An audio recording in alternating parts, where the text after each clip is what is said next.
Good evening, everyone. Larissa here. I'm excited for tonight's live Q&A. It's going to be a very exciting chat with my good friend and maestro Thomas Pike. He will be joining us here shortly. And remember below, if you have any questions, please definitely send those in to us. All right, I'm letting Tom in.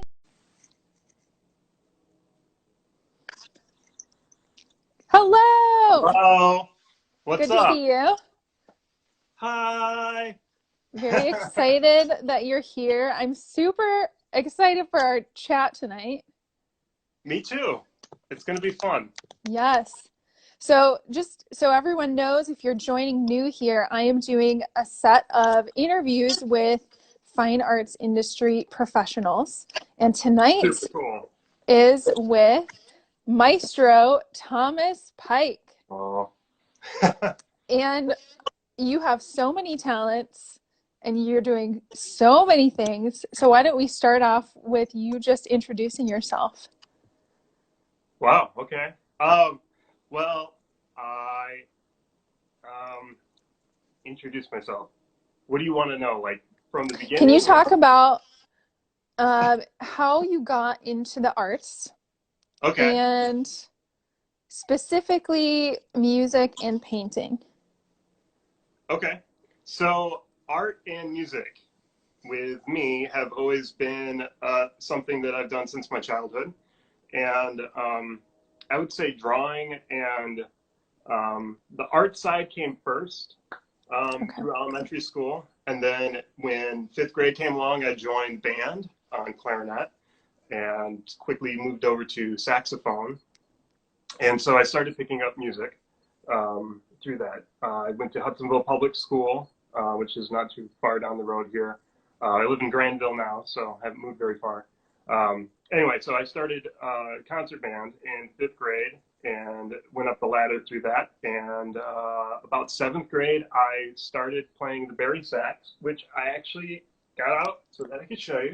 Oh, wow. This is awesome. This exact saxophone, I remember walking into band class and my band director sitting in the band room and he was playing this exact instrument. And we were going to audition the alto saxes to be a bari sax player. And I was like, that is what I want to play. And Wow. the reason I have this, long story short, is about a few years ago, I went back to Hudsonville to talk to my friend Craig Vanderwall and was wondering if he had some old junker bari saxes for sale that or something in the closet he wanted to get rid of. And he was like, take that thing off the top of the shelf. He's like, we've been kicking it around since, the 90s. And I was like, I bet that's my saxophone. And sure enough, that was in the case. And working at Meyer Music, I refurbished these. So I was able to bring it up to par and now I play on it. I don't play the saxophone very much anymore, but anyway, so So, but you just knew that's what you wanted to play. it's just so cool. How Yeah. can you like You just saw it and you were like, yes, that's what I want.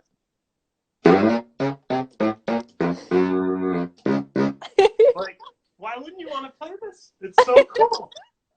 Very So cool. so I picked up saxophone and so you're like, okay, well you're an orchestra conductor. That doesn't make any sense. And at the same time that I fell in love with bari sax in seventh grade, I saw the movie Amadeus. I don't remember if it was in band class or some other German class, perhaps, but we watched the entire movie and I just became obsessed with uh, the sound, the music. It wasn't so much the story. The story is great if you've never seen the movie, but I kind of fell in love with the sound of it. That's why we did the Hmm. 20th Symphony at the listening room. I had to get that out of my system because I had that, Yeah. since my childhood. I was like, I love that piece. We have to do it, so we did it. So um, I fell in love with that. Same time, I fell in love with the saxophone, and saxophone doesn't belong in orchestra. I mean, there's great traditional repertoire for the saxophone. I watched your interview with Jordan. It was great. He kind of hinted at that there is kind of like Hmm. a bridge. Yes, saxophone is known for jazz and improv and blues, Yeah. but there is He some excellent he saxophone. played Rhapsody in Blue with the Hahn Symphony. Oh, really? That was really, really good. I do remember I ran in. We didn't actually meet, but he was at Creston the Sunday before we were setting up in November because Oh, wow. his jazz group was playing at Creston. I remember seeing that and being like, "Oh, it's so cool! There's a symphony going on upstairs, and there's a big jazz group going on downstairs." That was Jordan's group. So anyway, cool on Jordan. I hope to meet you sometime. Um, Yeah. so yes, so I have this weird, this two things going: a saxophone and band, and like my love of orchestral music. Now, Hudsonville Public Schools didn't have an orchestra class; they didn't have Hmm. that offered. So I kind of went on that path, and then went into marching band. I ended up becoming drum major, so that's how I got my conducting bug. Oh, I didn't know that. Yeah. Yeah, so that was, oh man. See, I went back to Hudsonville last year during the summer when they were doing marching band rehearsals and met the drum major. And they're like, this is so and so, you know. And I was like, you're 18, I'm 36, you're half my age. Like, that's how long ago that was. Like, I have to process that now, how, like, It's crazy and how time is we're flying. really old. So, anyway, so yeah, I was drum major for 2 years. And then I did not go to college for music. I actually was told by my band director, do not go to college for music. You should not be a band director. And that to me was like the only thing you could do if you went to college for music. It was like, oh, you're just going to get turned out and spit out as a band director, which is fine. I know plenty of band directors I work at Meyer Music, great people. But for me, they were like, you don't understand. You're going to be dealing more and more with children and parents, and like that's most of your job. You like to conduct, like you like Yeah. to into the music, and you're not going to get that out of that scenario. And I actually did a whole semester in high school or whatever that is of student teaching, seventh grade band, and they just threw me on the podium. I literally taught seventh grade band for an entire semester. I picked my own pieces. Whatever. They just sat in the office and drank coffee and was just like, "You need us? No, good. Form the band. Like, just do it." So I had a whole lot of experience with kids early on, even in high school, and had kind of that like I always loved just being in front of people and leading them through music. So Mhm. I had that bug real early, and ever since then have kind of found my way of whether it's a rock band or orchestra now or painting is somehow kind of like a musical instrument to me too. Like Yeah. I approach it the same way. Mhm. Terminology is very similar. Anyway, derail me because I don't want to go over. We're already 8 minutes in. Yeah. Where So are next, why don't you talk about your projects behind you?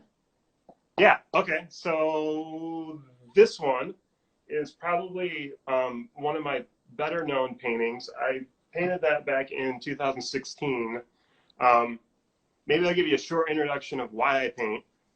When I was about 30, so about 6 years ago, I was visiting with my grandmother, who I think was Christmas, and I went rummaging through her closet. She was like in her mid 90s at the time. She's now deceased. But I was rummaging through the closet and found all of her old photographs and like dating back to 1800s, you know, like real old photographs. And I became obsessed with ancestry. And so I went on ancestry.com and kind of traced all that down and figured out where I come from. Mostly from the island, you know, like Irish, Scottish, English, a little bit of German, kind of a mutt of Europe. Wow. So anyway, I inherited some of that. My grandfather, before he passed in the 90s, picked up painting. He was a house painter, like paint the insides, you know, paint walls type of painter. And then when he retired, he was like, oh, I want to paint pictures. So he took a couple of oil painting classes, and those paintings survived. I remember he painted one for me. It was like a hot air balloon flying in the sky, and he wrote Tom on it, and I still have it Mhm. in my son's room now. So I looked at those and I was like, oh, like remember I told you I used to draw a lot when I was a kid, and I hadn't picked up a pencil or paintbrush, or I had never painted when I was a kid. And I was like, well, I don't know, I want to try and do that. This was before the orchestra. I wasn't doing any of this stuff. I was building RC planes. I was real into that for a Hmm. while too. Wow. Drones and doing all this videography. I actually brought this out here. I built this. This is a tricopter Yeah. and has a GoPro on the front. I'll probably post a couple of my videos from like 4 years ago. I used to make music videos all the time. Very cool. Derailed there, but Yeah, no, you just have so many talents. those And you're projects, so things I one spent too thing much money on. I mean, I have not known you that long, honestly. Like, how Yeah, did we connect again? We connected. I Jay we didn't Hartnett. know each other No, through Jay. yeah, it was because of VPO. When Yeah. before I didn't know it was VPO or whatever, I got together with Jay, and Jay and I were like, I want to do an orchestra thing. I want to start like an Yeah. alternative orchestra or whatever. And he's like, cool, let's do it sometime. He's like, you should talk to Larissa. She's real cool. You know how Jay is, and he's, Yeah. yeah, you should talk to Larissa. She's real cool. I love Jay. I haven't seen Jay in so long.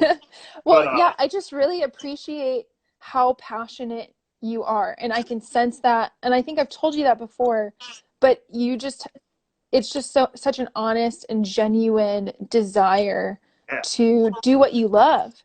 And not many people have that, and I really see that in you. And I think you have that for so many things, and you just put your heart into it, and you have an yeah. amazing family too. So you just have so many awesome things going on, and it's super exciting. Um, my next question for you is kind of aligned with this. What are you most passionate about? What am I most passionate about?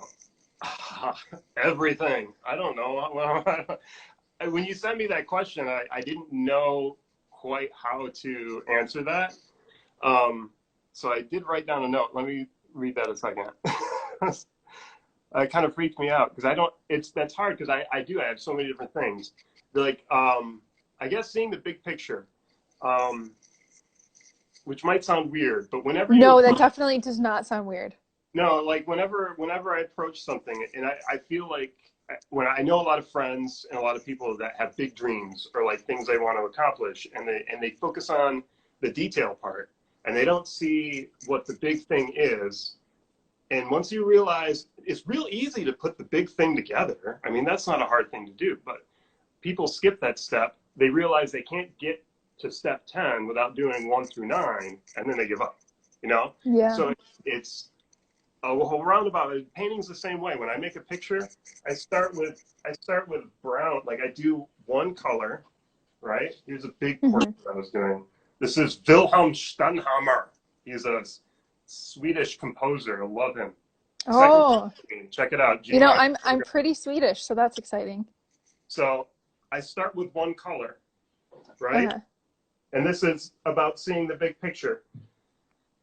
Form that big thing, and then figure out what the chunks are that you need to do, and then go after that. So that's what I'm most bad. Whenever I approach anything, I kind of approach it from that same way. If I want to build an airplane, okay, well, you have to have these basic components. So I do a lot of learning on YouTube. I don't sit around and watch Netflix a lot. I'm not like criticizing people that do. You need entertainers and the people that are entertained, right?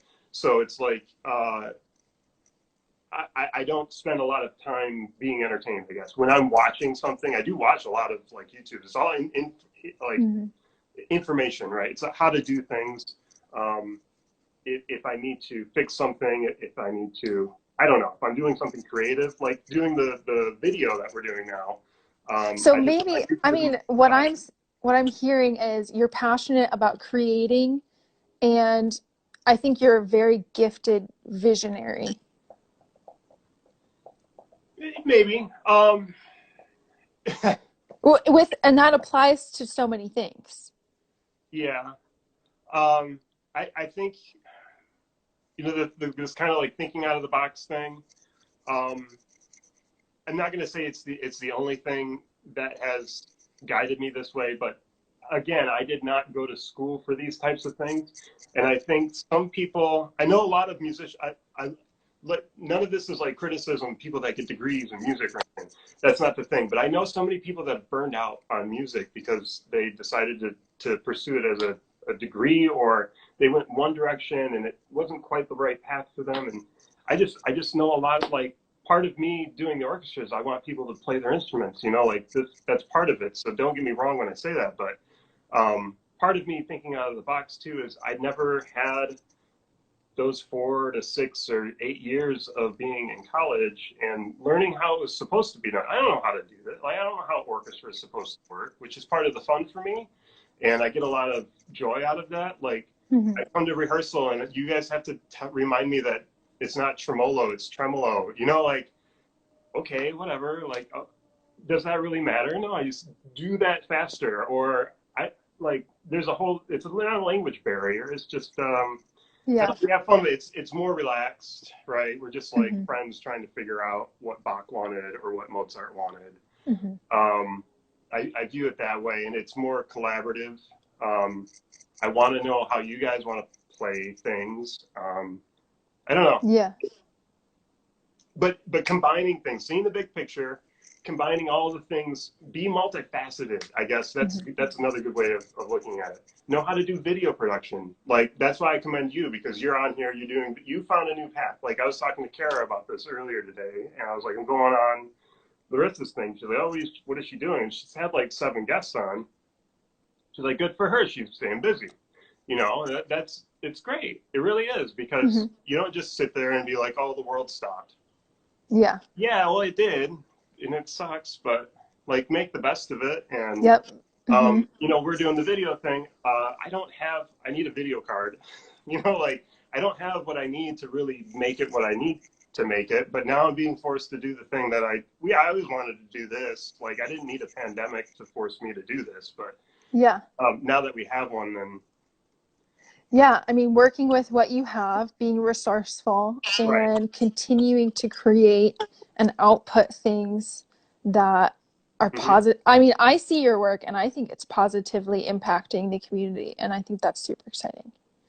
Awesome. It's because of you guys. Like, that's like, Tom's Yeah. crazy orchestra in his brain doesn't exist without people like you that are extremely talented and dedicated to your instrument and learning the music and being at rehearsals and like just being Well, awesome. yeah, Like, and that's another thing I think I really appreciate about you is that you're a true leader, and a true leader, it takes a little bit of, you know, you have the vision, you know what you want, but you're also willing to delegate and seek advice. And I think a true leader needs those qualities. yeah.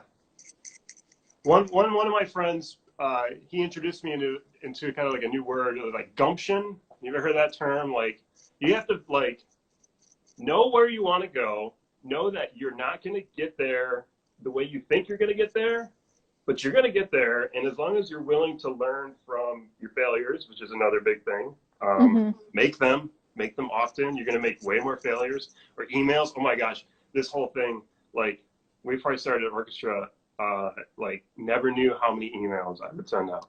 And my gosh, like, 1 out of every 10 gets answered.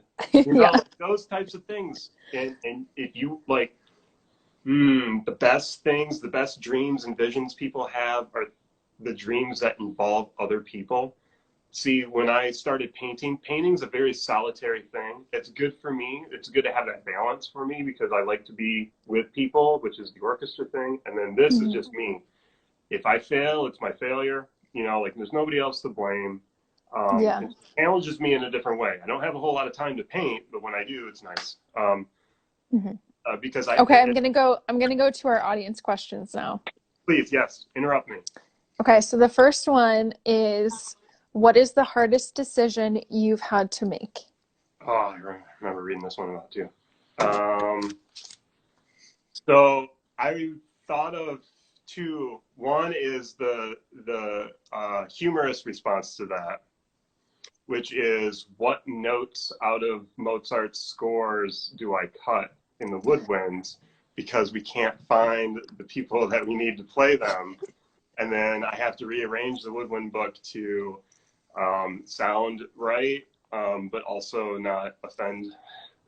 You know, like, it's balancing. So that is difficult, going through that.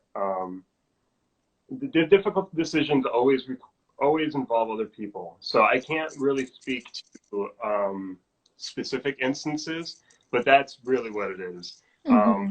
There have been instances whenever you take on a big thing that involves a lot of people, is that you're going to have disagreements with some people. Um, And that's where your kind of leadership qualities and style really shine through, is when you have to make tough decisions that impact other people. Now, VPO is basically my little small business. I don't have employees. It's, like this isn't big fish stuff. But it still is a bunch of artists getting together and trying to accomplish a big goal together.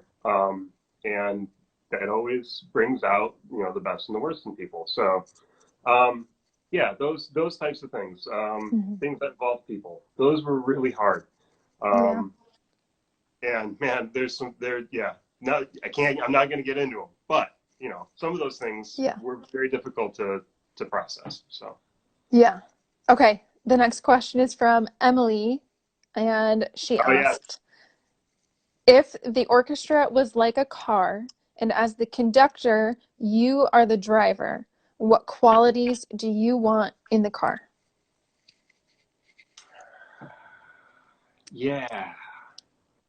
So I have always thought in metaphors about the orchestra, and car has come up quite a bit in my head. So I'm very curious why she put it in that term. But I've also thought about the orchestra as like a giant freighter ship, basically. And we, because we're nomadic, go port to port, right?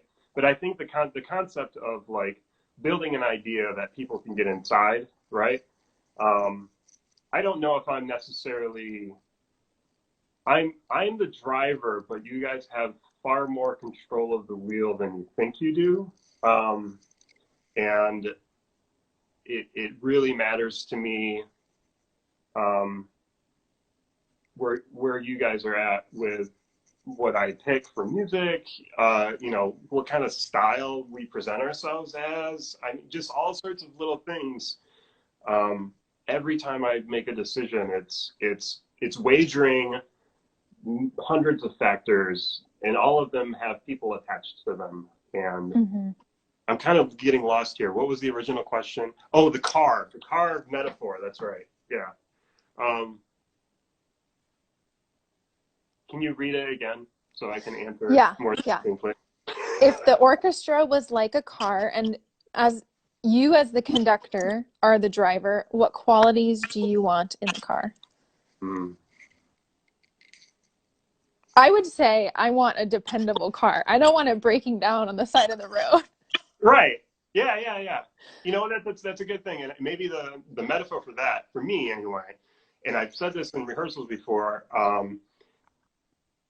especially with Schubert, and I'm so sad we haven't been able to play the second, but there's something that happens with the second violins, violas, and a lot of times the cellos, and I get gruffs about it. And it's just eighth notes.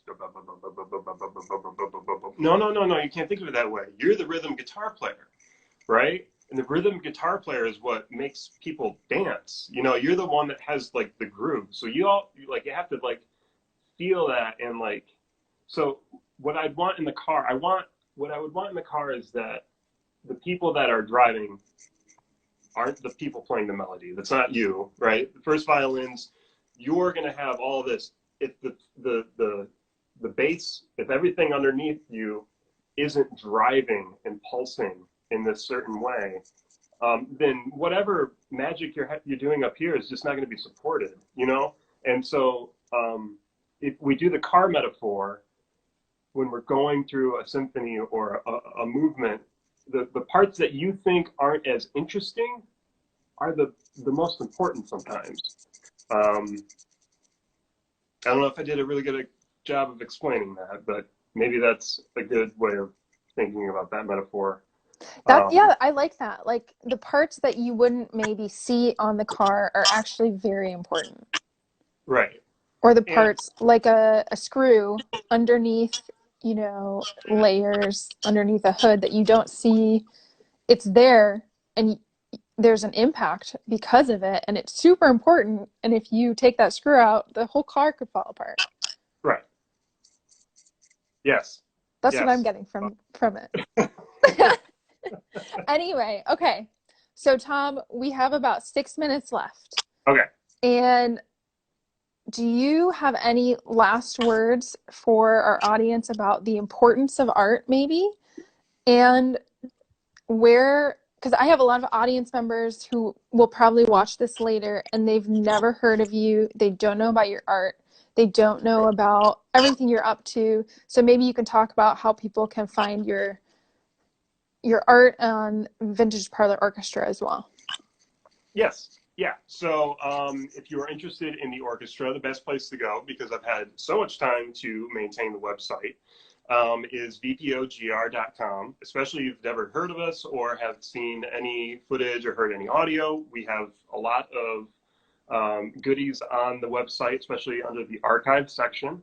So that's really important to me as an orchestra of kind of thinking about the website as like a rock band would think about it. So eventually there's going to be merchandise on there.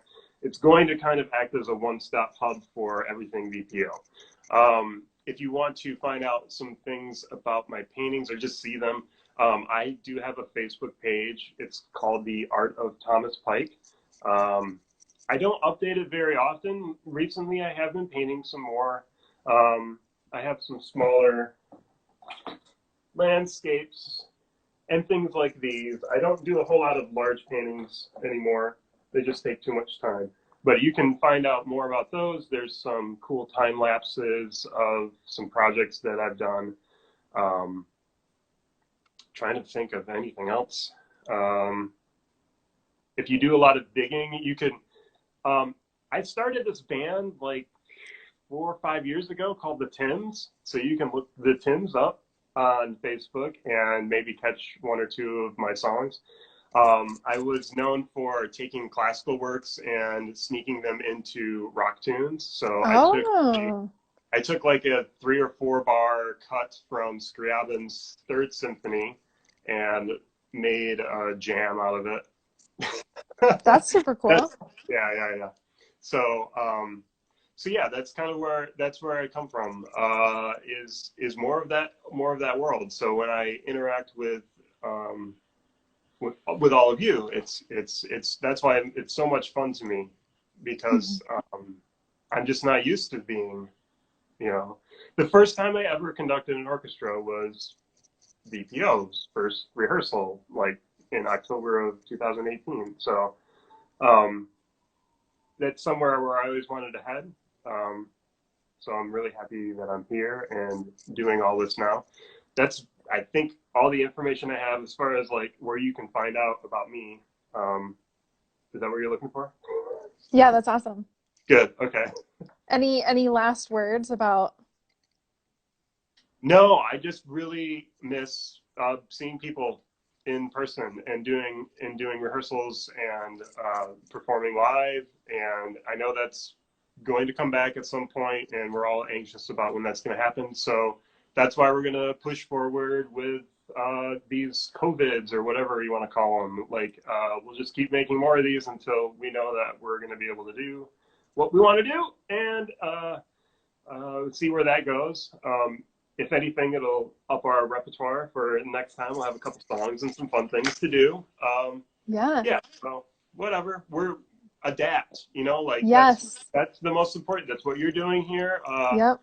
I took a couple weeks off. I have kids. It was very difficult to adjust from going 100 miles an hour to 0 miles an hour and having to switch over to do some school work with the kids and everything. So now that I'm a little bit more grounded in what the new reality is, we'll be doing a lot of really cool things virtually. So anyway. It's going to be super exciting.